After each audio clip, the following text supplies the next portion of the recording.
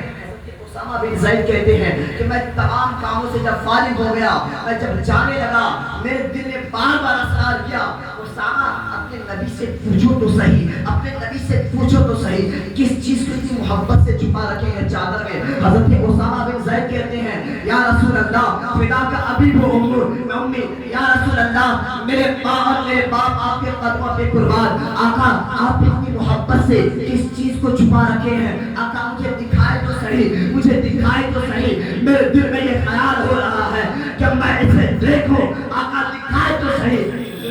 چادر کو ہٹا دیا, حضور نے اپنی چادر کو ہٹا دیا. حضرت اسامہ بن زید کے دیکھتے ہیں آغوش میں اپنی گود میں نبی کریم صلی اللہ علیہ وسلم کسی اور چیز کو نہیں بلکہ حضرت امام حسین کو بیٹھا رکھے تھے, امام حسین کو بیٹھا رکھے تھے.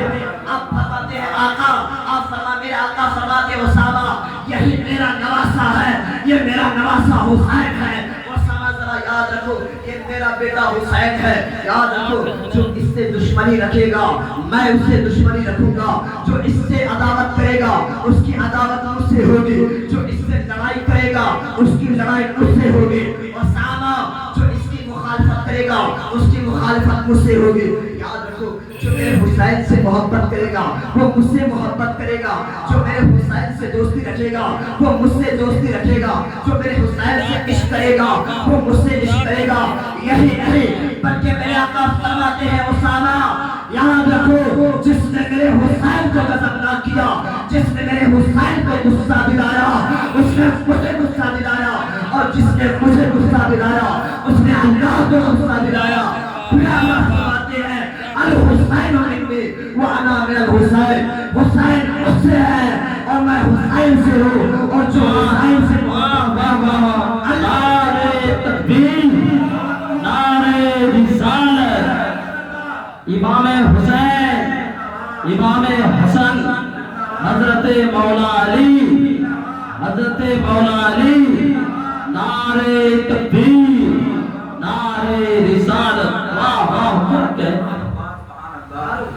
اس طرح دیکھیں تو صحیح آقا نے کیا فرمایا ہے, الحسین منی وانا من الحسین, حسین مجھ سے ہے.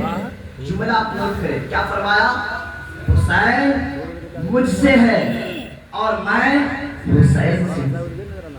اب یہ بات آپ کو سمجھ میں نہ آئے ایسا کیسے ہو سکتا ہے, سمیٹ کے رکھ دیا, باپ سے تو بیٹا ہوتا ہے, بیٹے سے پوتا ہوتا ہے. میں نے ایسا نہیں دیکھا کہ پوتے سے بیٹا ہو جائے, بیٹے سے باپ ہو جائے. ایسا ہو سکتا ہے؟ باپ سے تو بیٹا ہوتا ہے, بیٹا سے پوتا ہوتا ہے, کیا پوتا سے دادا ہو سکتا ہے, کیا بیٹا سے باپ ہو سکتا ہے؟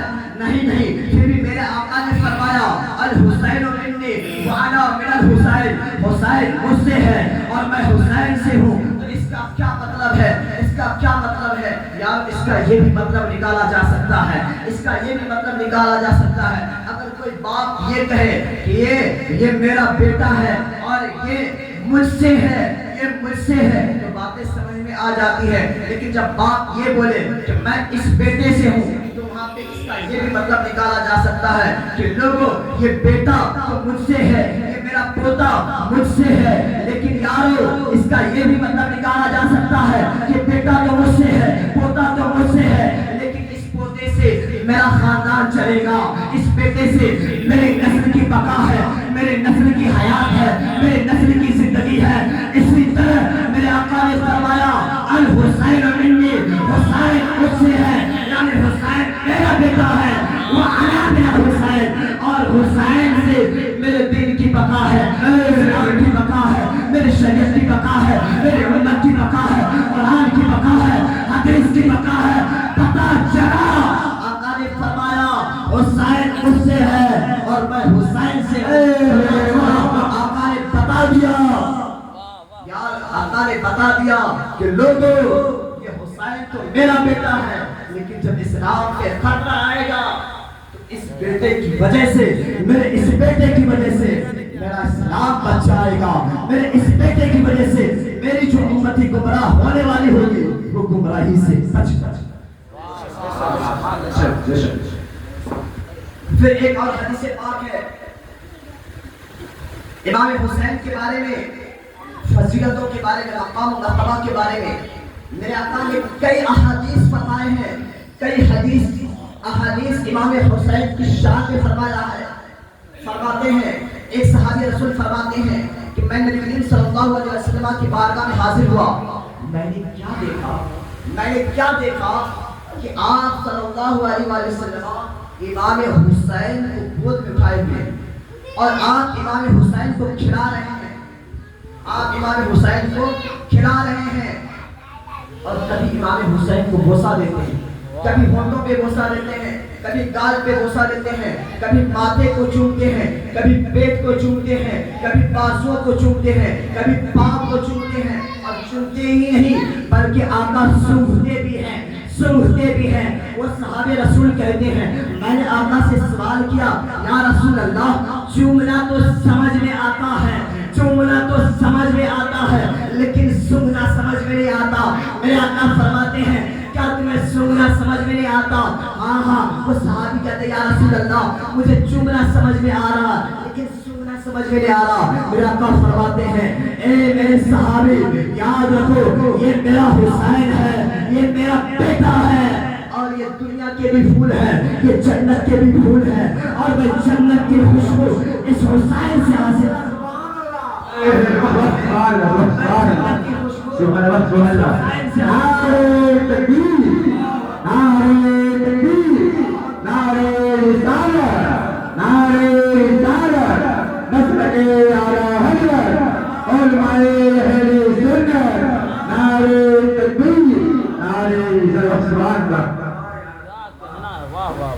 اور فرماتے ہیں میرے آقا اس کی شان میں بیان کر رہا ہوں، اس کی شان یہ تھی جس کی شان سننے کے لیے اس کے بارے میں میرا آقا فرماتے ہیں آپ جنت میں جائیں گے نا انشاءاللہ، ہر مومن جنت میں جائے گا۔ ایک زمانے کی بات ہے، ایک دنیا کی بارگاہ میں فرماتی ہے ہر مومن جنت میں جائے گا، اور جنت میں ہر مومن جو جوان ہو کے جائے گا۔ ایک بڑھیا نبی صلی اللہ علیہ وسلم کی بارگاہ میں حاضر ہوئی، فرماتی یا رسول اللہ کیا میں جنت میں جاؤں گی؟ حضور نے فرمایا نہیں، کیونکہ بوڑھے لوگ جو ہیں وہ جنت میں نہیں جائیں گے۔ اب وہ بڑھیا رونے لگی، یا رسول اللہ یہ کون سی بات ہے؟ ہم ایمان لائے پر، ہم آپ پر ایمان لائے، ہم آپ کو مانتے ہیں، آپ کے دین کو مانتے ہیں، قرآن کو مانتے ہیں، اللہ کو مانتے ہیں، پھر بھی ہم جنت میں جائیں گے۔ آقا علیہ السلام مسکراتے ہیں اور کہتے ہیں بوڑھی ماں تو جنت میں تو جائے گی لیکن بوڑھی ہو کے نہ جائے گی بلکہ جوان ہو کے جائے گی۔ تو اس لیے میرے جو بوڑھے حضرات ہیں وہ یہ نہ سمجھے کہ جنت میں نہیں جائیں گے بلکہ ہر بوڑھے جنت میں جائیں گے، جنت میں جائیں گے جو عمر ہوگی نا۔ وہ علماء فرماتے ہیں کہ تقریباً 35 سال کی عمر میں ہر جنتی کی عمر 35 سال ہوگی، یعنی بالکل جوان ہوگا، جوانی کے عالم میں وہ جنت میں گزارے گا، کوئی بوڑھا جنت میں رہے گا، سب کے سب کیا ہوں گے؟ جوان۔ آقا فرماتے ہیں امام حسن اور حسین کے بارے میں آقا فرماتے ہیں کہ میرا یہ بیٹا جنتی جوانوں کا سردار ہے۔ کیا فرماتے ہیں؟ جنتی جوانوں کا سردار ہے۔ پتا چلا کہ ہر جنتی جوانوں کا سردار کون ہوگا؟ امام حسین ہوگا۔ آپ جب جنت میں جائیں گے تو آپ کے سردار کون ہوں گے؟ امام حسین ہوں گے۔ اس لیے امام پاک کا ذکر کریں اور امام پاک سے محبت بھی کریں، کیونکہ میرے آقا فرماتے ہیں جو میرے بیٹے حسین سے محبت کرے گا میں بھی اس سے محبت کرتا ہوں اور اللہ بھی اس سے محبت کرتا ہے۔ اس لیے امام حسین سے محبت کریں۔ یار میں نے تلاوت کیا تھا کہ میرے اماں نے فرمایا قل لا اسألکم علیہ اجرا الا المودۃ فی القربى، یعنی اے لوگوں میں تم سے کسی بھی شے کی ڈیمانڈ نہیں کرتا، کسی بھی شے کی چاہت نہیں کرتا، الا المودۃ فی القربى، صرف اپنے قرابت داروں کی محبت تم سے چاہتا ہوں۔ وہ قرابت دار کون ہے؟ وہ اہل بیت اطہار ہے، جس کے بارے میں نے فرمایا، جس کے بارے میں علماء فرماتے ہیں اہل بیت اطہار میں کون کون ہے؟ حضرت علی ہے، حضرت فاطمہ ہے، حضرت امام حسن ہے اور حضرت امام حسین ہے۔ اور اہل بیت اطہار کے بارے میں میرے آقا نے فرمایا، اہل بیت اطہار کے بارے میں میرے آقا فرماتے ہیں کہ میرے اہل بیت کے ساتھ